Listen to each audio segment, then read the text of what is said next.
Hey guys, this is Mr. Murray, and you are listening to podcast number 1.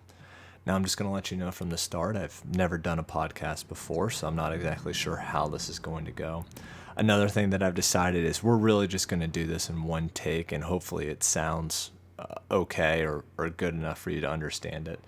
The reason why I started this podcast was so that you guys could have a good understanding of what's going on in the classroom. If you missed a day or if you just weren't paying attention, this is not a replacement for being in class. This is really actually supposed to help you master the information as opposed to just learning it for the first time. These aren't going to be very long, maybe 10 to 15 minutes. And hopefully they are very helpful to you. Now, if you're not already looking at it, you probably want to pull up the PowerPoint that's on the website that says Mastering Mr. Murray's Class Week 1. That is going to be the thing that I'm going to be going through, so it'll be pretty helpful for you to look at as well. Now, if you go to the next slide, it says How I Teach. This is something I went over on the first day of class, but everything in my class should make pretty simple sense. Step 1 is understanding the content. I do that a couple of different ways. The lectures that we do in class as well as these podcasts are supposed to help you, but another really important thing is going to be the crash courses. That's where your basic assessments are going to come in. So your basic classwork is going to reinforce the content that you learn. Your quizzes are going to be over the content as well as the crash courses. And then your tests also have content.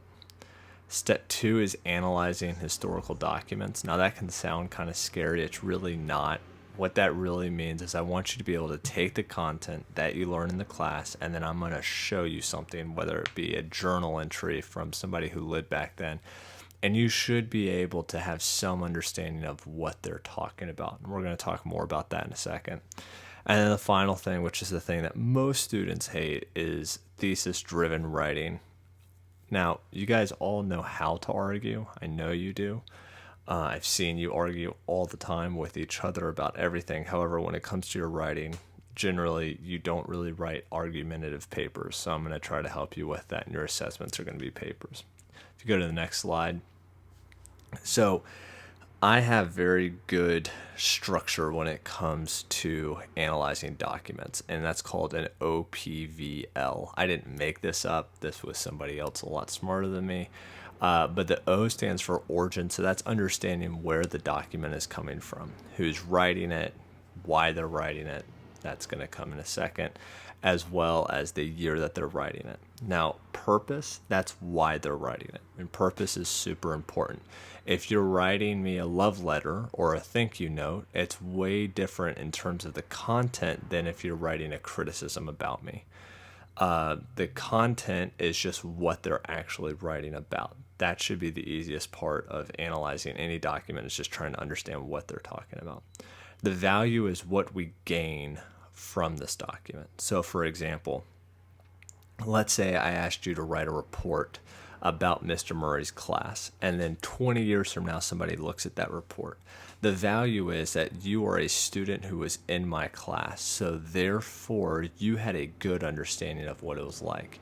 Now, if we change the origin, meaning the person who wrote the document, from maybe being you to your parent, that's going to change the value as well, because since the parent wasn't there, they got all of their information from you. It's not about what's more valuable or less valuable. It's just changing the perspective, which changes the value. The limitations are also going to change. The limitations could be, as a student, you don't necessarily see all the behind the scenes that I'm doing. And it also depends, did you like me? Did you not like me? If you didn't like me, then that's probably going to sway you to be more negative. Whereas if you liked me, that might sway you to be more positive. As a parent, the same thing. Their limitation is they weren't actually in the classroom. So they had everything filtered through you to them. And that is another thing that you need to know about.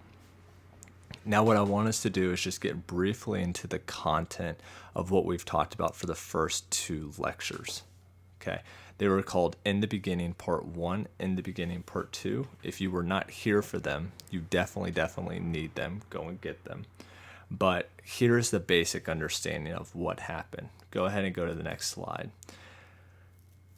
The big thing that I was trying to teach you with these two lectures is what America looked like before people came over, and why did people all of a sudden start coming from Europe to the New World. Now, I probably should rephrase this as before people came over to before Europeans came over, because people have been in North America and South America for thousands and thousands of years. But why people began to come over has to do with these guys right here on the screen, which would be the Crusaders. Now, the Crusades were these massive religious wars that took place for decades. People were fighting all the time, and what ended up happening is Europeans went and fought in the Middle East. It was pretty much Christianity versus Islam, and they started to fight. And then because they started to move over to the Middle East, there was a lot of people that began to experience Middle Eastern goods for the first time. This would be things like perfumes. Now, this is really important because people didn't bathe every day. So all of a sudden, honey comes home from war fighting the Muslims for the past 20 years. They come home and they all of a sudden smell really good. Now, being somebody who's married, when your wife tells you you smell really good, you take notice of it and you try to get that thing. That's going to create a trade market from Europe going back to the Middle East and Asia, where all this perfume was created. Everyone traveled by ships, and it pretty much created an arms race of who could get their ships from Europe to Asia the fastest. Now, they originally tried to go all the way around Africa, and they were hesitant to go across the ocean. Now, a common misconception is that people believed that the world was flat during this time.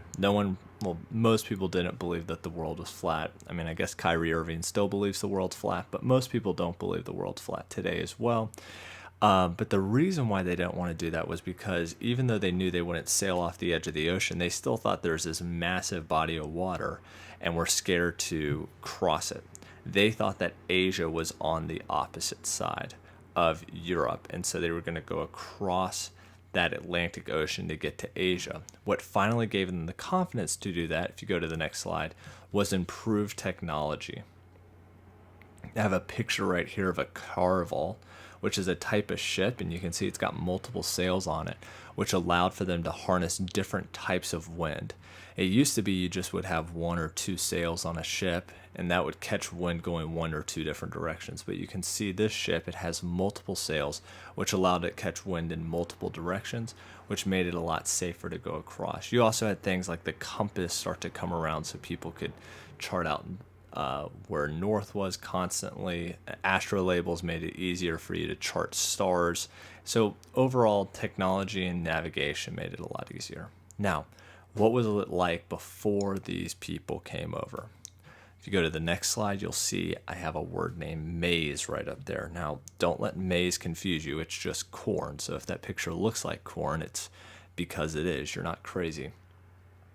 Corn was really big because for the people that were living in North and South America before corn came along, they were constantly moving.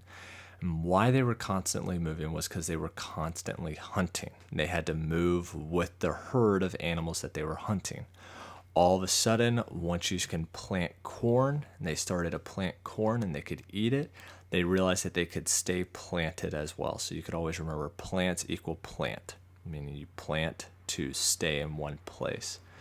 So now all of a sudden you can start to build societies, and that's going to lead to our next slide, which is where your geography pretty much dictated everything about you. What type of developments you made had to do with where you live. If you look on the left, that left picture is a pueblo, and it was made in southwest of the United States. And if you've ever been to southwest United States, it's really freaking hot.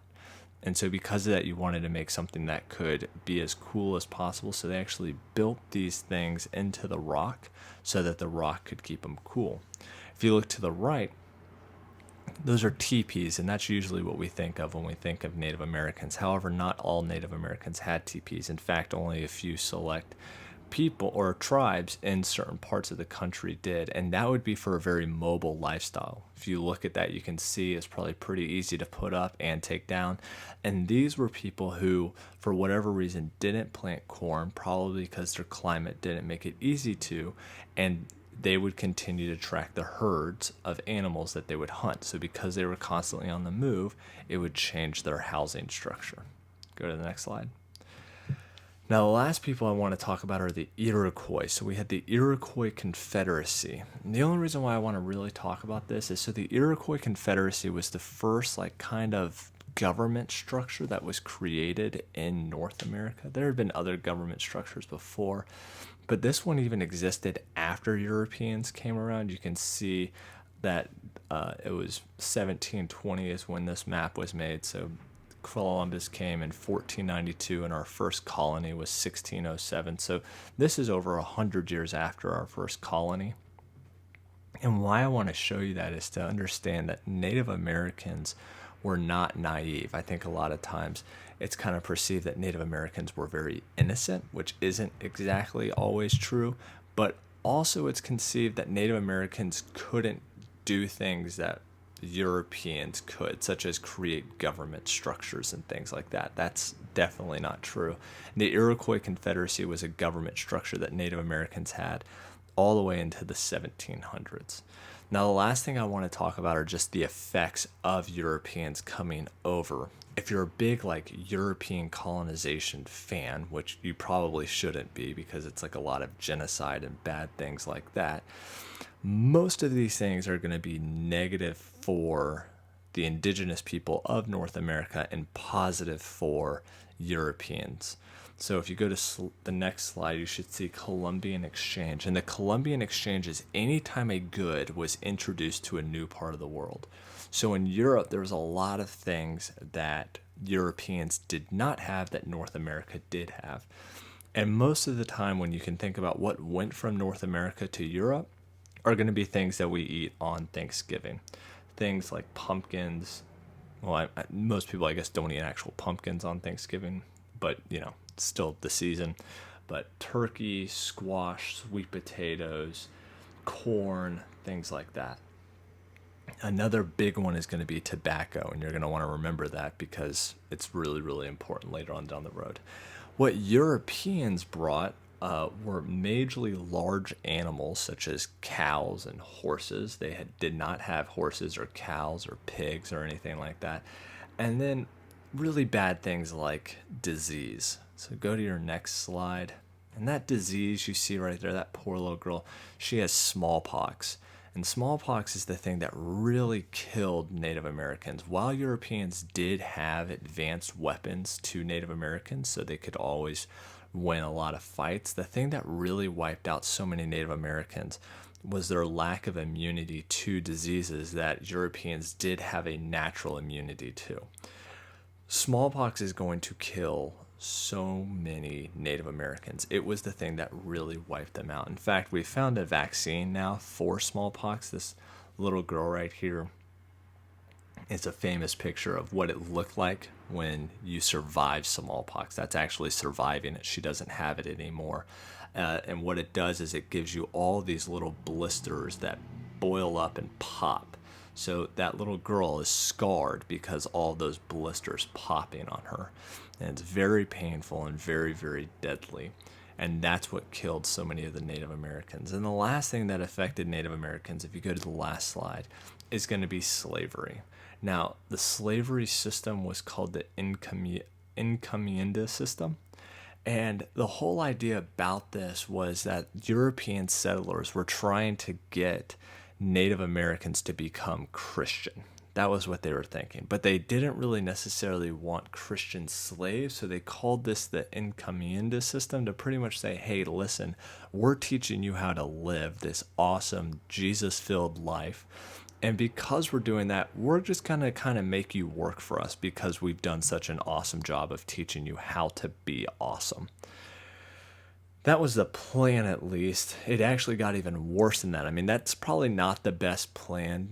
If you're, trying to establish a new religion, enslaving people is not a way to really get people to follow that religion. But what ended up really happening was this just became flat out slavery. The Spanish forced Native Americans to work. And eventually it was actually the church that began to kind of protest against this along with Native American revolts. And that is going to be eventually replaced more with African slavery. And that's where really African slavery was first introduced. So this was understanding or mastering Mr. Murray's week one. Hope it helps you guys out. And I don't really know how to end a podcast yet, but this is us ending. All right.